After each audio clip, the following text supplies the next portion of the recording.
Quizáis máis sensación. O tren turístico, bueno, ten que levar unha adecuada promoción con el, non?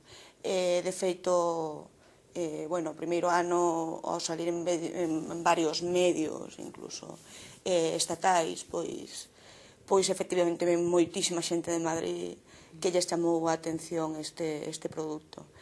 É unha maneira de conocer o territorio tamén, a un precio módico, moi módico, que nestes tempos de crise a verdad que pode axudar bastante a que a xente veña, e que, ademais, o que vai a motivar é que esa xente que veña no tren, aparte de falar e que veña máis xente a facelo, pois que despois se acerque ao territorio e o coñeza máis en profundidade, porque eu creo que é o que realmente fai. Se ti faz o tren turístico, pois, como coñeces tan en pinceladas todos os concellos polos que pasamos, te quedan unhas ganas de volver tremendas.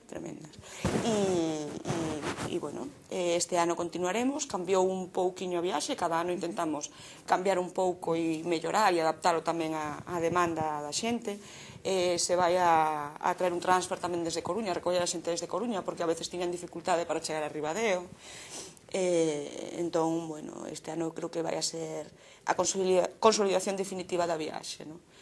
Pero aparte do tren temos moitísimas outras cousas e moitísimas outras cousas en proxecto. Isto é verdadeiramente un paquete turístico que foi o primeiro que aquí promocionamos, pero seguiremos nesa línea, sí. Comentabas que tenéis más cosas, precisamente por eso os iba a preguntar, porque muchas veces con un plan tan amplio nos quedamos en las tres cosas básicas, ¿no? O tres cosas más grandes o fundamentales, y luego hay muchas cositas más chiquititas, pero que también son importantes, pero que a veces se nos escapan.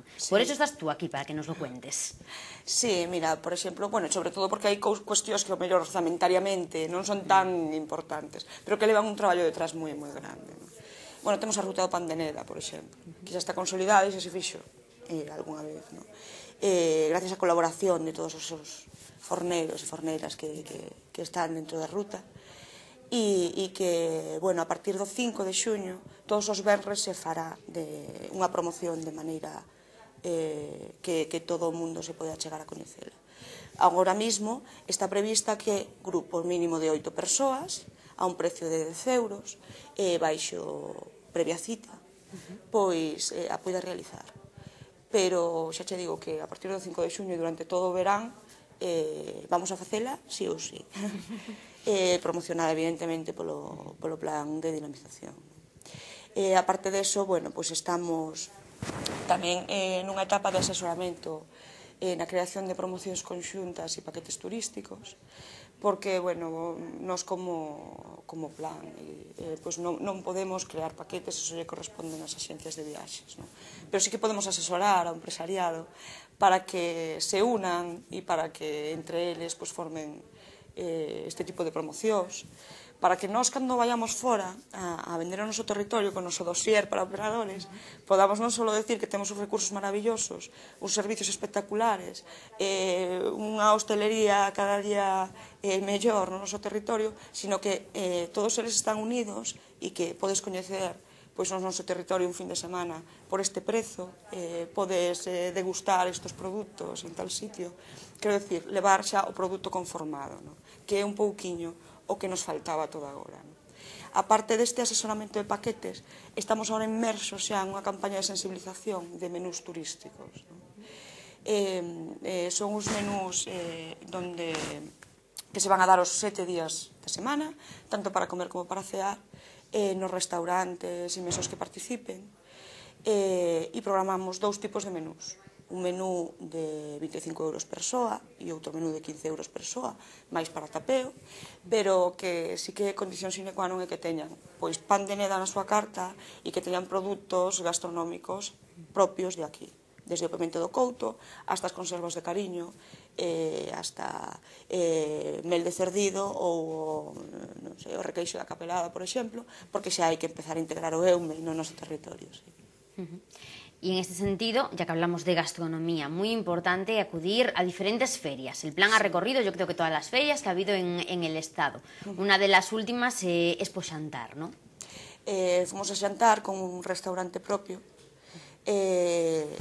xa co Eume, xa Eume Ferrol Ortegal, Ademais, fomos co centro de hostelería que hai en Pontedeume, que, bueno, fixeron un traballo espectacular ali, nos prepararon un menú estupendo, non?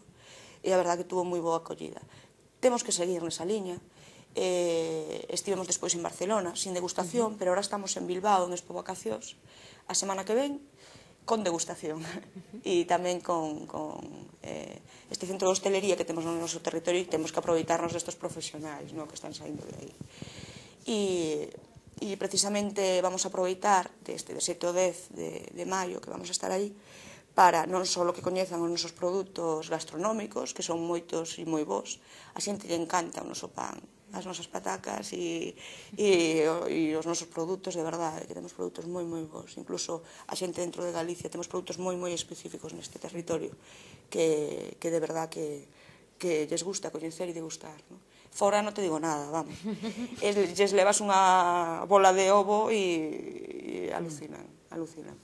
Senón que, ademais, a parte desta degustación gastronómica, nos vamos a aproveitar xa para presentar o que é o ente mixto xa cos 3 territorios Eume, Ferrol, Ortegal, unha guía turística xa onde aparecemos os 3 territorios en conxunto como destino único e presentar xunto con FEBE o tren turístico xa para o verán e captar esa xente no País Vasco que para nós cada día máis son máis importantes porque cada vez se acercan máis ao noso territorio, temos mellores comunicacións, etc. Hai gente que pone un pouco en solfa, ¿no?, la importancia destas ferias, que cada día parece que pierden como máis importancia ou máis peso. De vosotros desde el plan, como opináis a este respecto? Eu non me atrevería a decir, a ver, que impacto podes ter ou non ter. Eu que estou segura que se non estás non existes. Eso é así, non? Evidentemente, ir a feiras sin máis, sin ningún obxectivo marcado, pois o mellor tampouco ten moito sentido, non? Pero non seleccionamos moito as feiras a que vamos, tampouco vamos a todas, seleccionamos a onde vamos, non? E a cada feira adaptamos non só o material, sino as relacións, o sea, nos achegamos ali como técnicos tamén, e as relacións que temos cos operadores do territorio.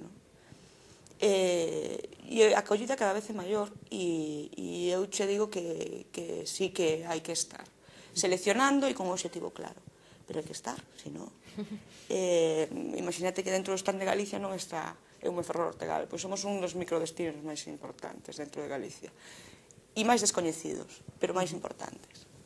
Hablábamos antes del tren, pero tamén é importante ese autobús.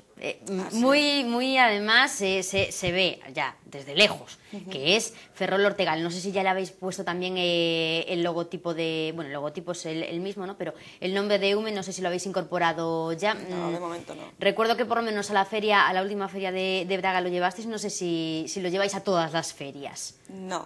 O autobús o levamos cando non temos stand e como apoio. Evidentemente é un reclamo importante, xenera moita expectación a onde vai.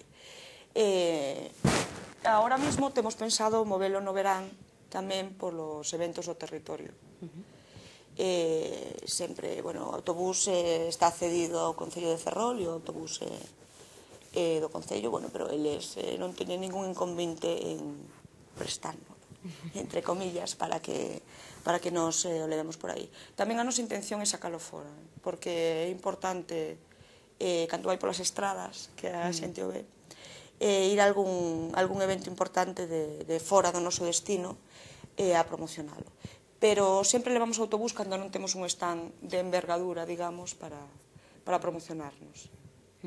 Y desde luego, un elemento muy importante, que a lo mejor ahora mismo no lo vemos, ¿no?, pero que dentro de un tiempo seguramente veremos el impacto que genera. Un elemento importante porque lo puede ver todo el mundo. Y cuando digo todo el mundo, es todo el mundo. Esa televisión IP que estáis poniendo en marcha,